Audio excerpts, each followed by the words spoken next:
大家好，我係陳士宏。我個大仔陳秀倫佢患咗嚴重自閉症，到而家佢都唔係點講嘢，而且亦都唔係幾識照顧自己。我今日準備同大家讀嘅第一篇就係不一樣的世界，係倫敦的世界裏面第一篇嘅文章，2002年尾所寫嘅。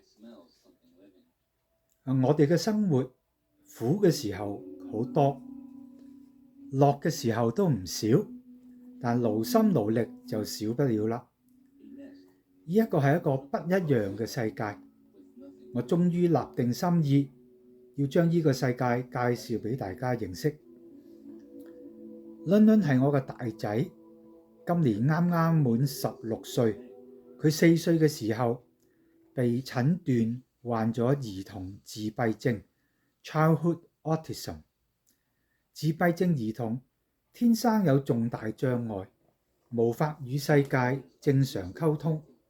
佢哋會將自己關喺一個封閉嘅世界裏面，外人好難理解呢個世界。連我呢個做爸爸嘅，同佢相處咗16年，亦都經常猜唔透佢喺度諗啲乜嘢。佢有陣時坐喺度笑，但係有陣時又會好似好憂愁咁。倫倫嘅出生其實就改變咗我哋嘅生活。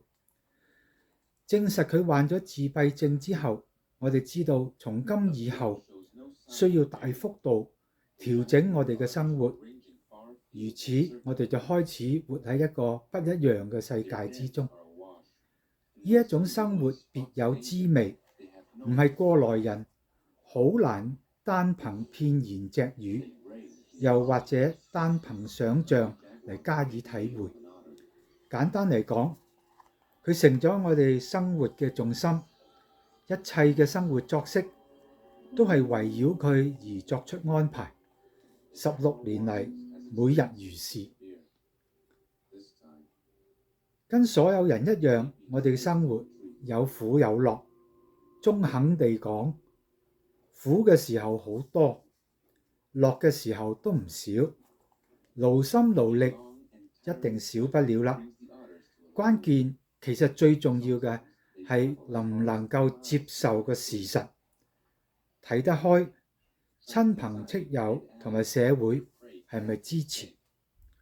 最近呢幾年，我開始浮現一個想法，就係要同大家介紹特殊需要兒童同埋佢哋屋企嘅生活狀況。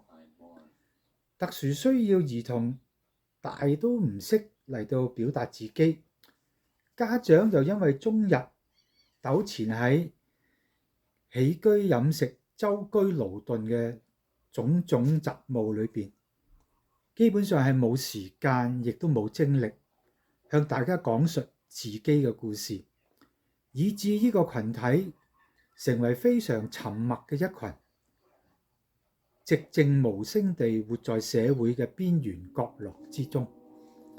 其實呢個群體因為佢獨特嘅生活經歷，對生活、人情、生命有唔同嘅體驗，係好值得同大家分享。我並唔係俾大家清閒，照顧倫倫用上好多嘅精力。每當佢有乜嘢新嘅搞作，搞個天翻地覆之後呢，我又曾經信誓旦旦咁樣立志要將呢啲經歷話俾大家聽。但係到佢安靜落嚟，自己可以唞氣嘅時候，就好似泄咗氣嘅氣球，又提唔起勁，唔想再執筆啦。